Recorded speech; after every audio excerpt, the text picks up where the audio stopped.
ধান কাটা নিয়ে ব্যস্ততা। আমরা জানি এটা বাংলা মাস, জ্যৈষ্ঠ মাস। ওয়ালাইকুম আসসালাম, কেমন আছেন?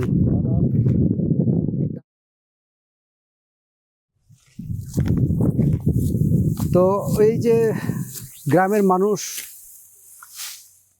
খুব কড়া রৌদ্র, তার মধ্যে ধান কাটছে, তার নিজের চাল সংস্থার পাশাপাশি সকলের জন্য একটা চালের সংস্থান করছে আমাদের এই কৃষক ভাইরা। প্রচণ্ড রৌদ্রের মধ্যে কখন থেকে শুরু করছেন ধান কাটাটা?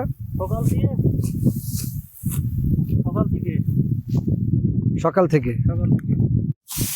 ধান কাটা শুরু হয় কটা থেকে আপনাদের? সকাল 8টার থেকে 7টার থেকে। এই 7টা থেকে কি টানা ধান কাটতেছেন? টানা ধান কাটতেছে। ক্লান্ত লাগে না? ক্লান্ত তো নাগে, করা যাবে কি? এ পুরা ক্ষেতের ধান কয়জন কাটলেন? 4-5 দিন ধরে কাটছি। একাই নাকি আরো লোকজন ছিল? লোকজন আরো আছে আচ্ছা, অন্য জমিতে, আমি এখানে আছি। মানে এই পুরা ক্ষেতের ধান কি আপনি একাই কাটছেন? একাই কাটলাম। কতটুকু ধান হবে বলে আশা রাখা যায়? কাটাবই। মানে এটা এখানে কতটুকু ধান পাবেন বলে আপনি আশা করেন? এখানে 20-25 মন। 20-25 মন না? হ্যাঁ, এই সামনে আমার এই যে এদিকে কাটিছি। ধানের দর কেমন? ধানেরই তো দাম নাই, জনের দাম বেশি। মানে জন কত করে আপনার এখন প্রতিদিন? জন বলতে মানে লেবার যেটা নিচ্ছে, তাই না? হ্যাঁ, সেটা কত করে প্রতিদিন? প্রতিদিন 600। 600। এই কারণে নিজেই পরিশ্রম করে ধান কাটছেন না? নিজেই পরিশ্রম করে কাটছি, জনও আছে, নিবারও আছে। তা আর ধানের মন বিক্রি করতেছেন কত করে?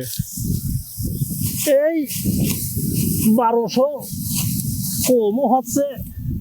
তাহলে এই যে আপনার এই ধানের বীজ, সার, তারপর হচ্ছে লেবার নিচ্ছেন, জন যেটা আপনারা বলেন, এটা করে কি আপনার পোষায়? পোষাছেই তো না। মানে সেই তুলনায় আপনার খরচ হয় কত করে? খরচ বাদ দিলে তো এখন আর কিছুই থাকছে না, খুব দুর্যোগ চাষির। তাহলে চাষ করতেছেন কেন? এখন উপায় নেই, কি করে খাবো? মানে চাষ ছাড়া আর উপায় নেই, এই তো বিষয়টা। হ্যাঁ, এইটাই, চাষ ছাড়ার উপায় নাই আমাদের, নচলও করতে হবে।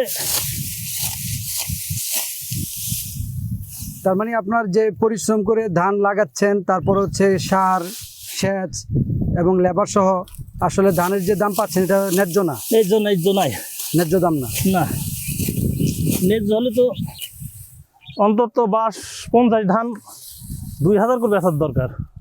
এই ধানটা না, 50 ধান, আর এটা মিনিকেট। হ্যাঁ, এটা কোনো 1600 বেচার দরকার, তাহলে যদি চাষি বাঁচে।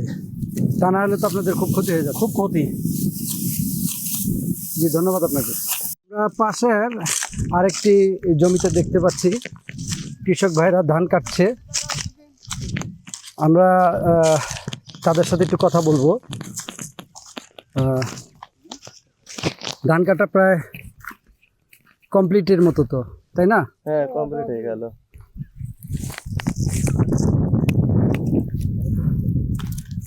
একেবারে পুরাটা আছে দেন, পুরাটা শীষ কাটা।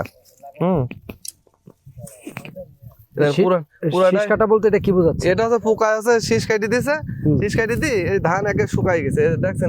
কিছুই নাই, কি কোনো চাল নাই? কিছুই নাই এর ভিতরে, এই দেন কিছুই নেই এর ভিতরে একেবারে। মানে কারণ কি এরকম?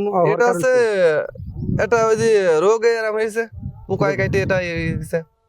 মাঠকে মাঠ, এই যে এই সাইডে এরম হচ্ছে, এই যে এই সাইডে আপনার এই সাইডে পুরা এই মাঠ পুরাটা এরম হয়েছে। এরকমই? জি, এরকমই। তার মানে আপনারা যে ধান পাবেন বলে আশা করছেন তার চেয়ে কম পাবেন? কম পাতে হবে। মানে বিঘা প্রতি যে মানে মনে করলাম 20-25 মণ ধান হবে, সেখান থেকে 12-14 মণ ধানতে পড়ে যাবে। তা এই খরচ উঠবে, সে খরচটা উঠবে না এখানে। এই যে আপনার একজন বললো, জন মানে লেবার বললো যে আপনার গরু বিক্রির টাকা এখানে দিচ্ছে। জি জি জি। মানে এর সার মাঠে কিনতে এখন আগে এই যে ফসফাইট কিনতাম, সে ফসফাইট কিনতাম কেন 15-20 টাকা কেজি, সে ফসফাইট এখন কিনতে হচ্ছে 40-45 টাকা কেজি। ঢ্যাপ কিনতাম হচ্ছে 22-23 টাকা কেজি, সেটা এখন কিনতে হচ্ছে 45 টাকা, 40 টাকা কেজি, 35 টাকা কেজি। কিন্তু হচ্ছে এই জন্যই তো চাষারও ক্ষতিগ্রস্ত বেশি হইলো, মানে জিনিসের দাম বেশি, কিন্তু মূল্য হচ্ছে পাচ্ছেন না। মূল্য পাচ্ছে না, এই জায়গায় এই অবস্থা। আর ধান পোকা এই মাঠকে মাঠে শেষ করে দিচ্ছে। ঠিক আছে, থেকে ধান কাটা শুরু হয়েছে, সকাল 7টা থেকে। একটানা ধান কাটতেছে। জি নিজের জমি নাকি জি, আপনি? নিজের জমি। নিজের জমি। জি আর লোক নিছেন কয়জন? লোক নিছি 4 জন। 4 জন। 4 জনের হাজিরা কত? 4 জনের হাজিরা আছে 2400। 2400। জি আর খাওয়া দাওয়া দিতে হয় কোনো? জি, খাওয়া দাওয়া দিতে হয় খাওয়া দাওয়া কয় বেলা? এক বেলাই। সকালবেলা। জি সকালবেলা। আর এখানে ধান পাবেন কতটুকু? ধান এখান তো না, আজকে কাটাইলে তো 5 কাটা করে ভুই কাটাইলে একজন। মানে কতটুকু করে ধান কাটছে এক একজন? 5 কাটা করে। মানে 5 কারা করে এক একজন ধান কাটছে। জি জি, 5 কারায় ধান কতটুকু হয়? 5 কাটা বলতে 3 মণ। 3 মণ ধান কাটছেন। তার মানে 3 মণের ধান, এই ধানটা বিক্রি করবেন কত করে? 3000, এই 1100। 1100 টাকা জি করে। 1100 টাকা। তাহলে 3 11 3300। 3300 টাকা। এই 3300 টাকার মধ্যে আপনার 600 টাকা চলে যাচ্ছে। 600 বানতে যাবে আর 600। 600 বানতে যাবে, তাহলে 600 600 1200 গেল। 1200 এটা আবার খাওয়া দাওয়া করাচ্ছেন, আবার এই জমির বীজ কিনছেন, সার কিনছেন। এ আরো বাইরে থেকে গরু বেচা টাকা দিতে হবে ইচ্ছে। মানে গরু- যে ধান হবে আরো বিঘি প্রতি বাড়ি থেকে দেখ 10,000 করে টাকা আরো দিতে হবে। মানে ধানের টাকা দেওয়ার পরও আরো 10,000 টাকা 10,000 গাড়ি বাড়ি থেকে দেওয়া লাগবে। ধানের অবস্থা দেখছেন না কি অবস্থা? ধানের একদম পুরা হয়ে গেল। তার মানে কি আপনার এই ধান চাষ করে কি লস হয়ে গেল? লস হয়ে গেল তো। মানে আপনার আনুমানিক কেমন লস হয়েছে বলতে আপনার মনে হচ্ছে? লস তাও কিছু না হলেও মানে বিঘা প্রতি ধরো যে ওই ধানেরটা দিও আছে কিছু না 5,000 10,000 করে লস হয়ে যাবে। মানে বিঘা প্রতি বিঘা প্রতি।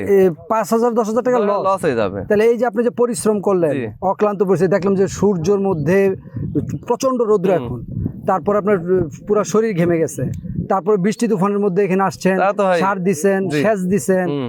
তাহলে কি পুরাটাই লস? পুরা সাই লস। তাহলে ধান চাষ করতেছেন কেন? ধান করছে, ধানের দাম তো ছিল না। ধানের দাম এই যে ধানের দাম ছিল 1700-1800 টাকা মন ছিল। বিসিলে ছিল আছে 4,000 5,000 টাকা, কিন্তু আচ্ছা। সেই বিসিলে এখন আছে 2,000 টাকা। আর ধান এখন চলছে 1100 1150 টাকা মন চলছে। তো চাষি তো ওই জায়গায় ঘাটতে পড়ে যাচ্ছে। এই যে এই ধানের দামটা এখন পড়ে যাওয়ার কারণ কি মনে হচ্ছে আপনার কাছে? এখন এটা সরকারি ভালো জানে এটা কি জন্য এরকম হচ্ছে। আচ্ছা, কিন্তু আমরা তো ঢাকায় অনেক দামে চাল খাই। ওই চালের দাম বেশি, ধানের দাম কম। এই বাংলাদেশ নয়, মানে তার মানে কোনো সিন্ডিকেট আছে মাঝখানে মনে হচ্ছে। সিন্ডিকেট আছে কোনো, সে ব্যবসায়ীরা জানে কি অবস্থা এখন আছে। না আমরা তার কি জানবো এটা। কিন্তু আপনারা তো ক্ষতিগ্রস্ত জি হয়ে গেলেন। আমরা ক্ষতিগ্রস্ত হয়েছি। আপনার নামটা? আমার নাম ওসমান। আপনার গ্রামটা এটাই? গ্রাম দীঘা। দীঘা গ্রাম। জি। ধন্যবাদ।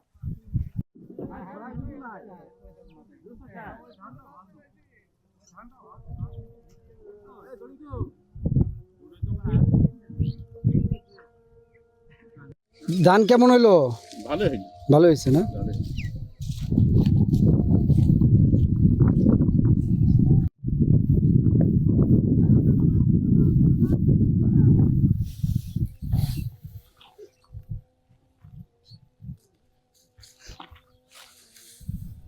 এটা এভাবে রাখতেছেন কারণ কি? ধান শুকানোর জন্য?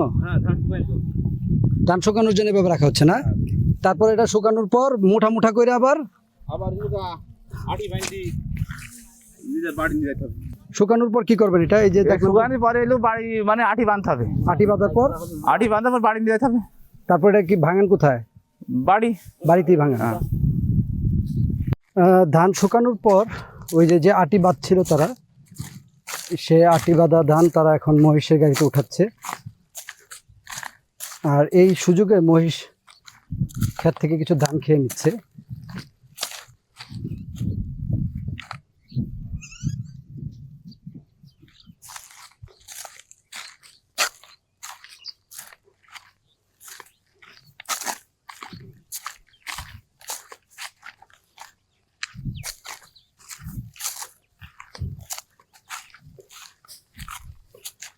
আরও কিছু ধান আটি বেঁধে শুকানোর অপেক্ষায় রেখেছে। আমরা জানি যে ধানটা কেটে এভাবে আটি বাঁধে, মানে সারি সারিভাবে সাজানো হয় ক্ষেতের উপরই, যাতে ধানগুলো শুকিয়ে তাদের পরবর্তীতে ভাঙাতে এটা সুবিধা হয়। যার দরুন এই যে কিছু ধান কেটে এইভাবে আটি সাজাচ্ছে। আপনি আটি সাজাচ্ছেন না?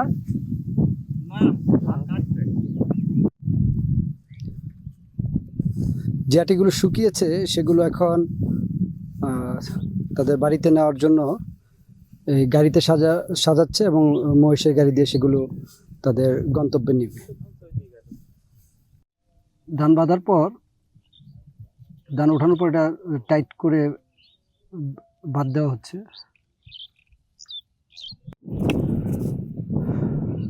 ধান বোঝাই করা শেষ, এখন মহিষগুলো গাড়িতে বাঁধছে মূলত ধানগুলো তাদের গন্তব্যে নেওয়ার জন্য।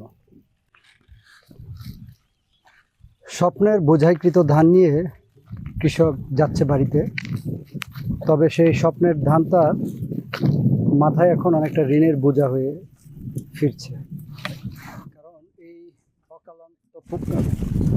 কারণ এই অক্লান্ত পরিশ্রমের ফসল তারা ঘরে উঠিয়েছে ঠিকই, কিন্তু ন্যায্য মূল্যের আশায় তাদের যে খরচ এখন হয়েছে বলছিল তারা, সেই খরচের টাকাও তাদের পকেটে ফিরছে না, বরঞ্চ অনেকে গরু বিক্রির টাকা, অনেকে ব্যক্তিগত ঋণের টাকা করে ধান ঘরে উঠাচ্ছে এবং তাদের ভিতর যে হতাশাটা কাজ করছে যে এই ধানের ন্যায্য মূল্য তারা পাচ্ছেন, এবং সেখানে সকলের সদয় দৃষ্টি আকর্ষণ করছে এই অজপাড়া গায়ের মাঠে অক্লান্ত পরিশ্রম করা কৃষক।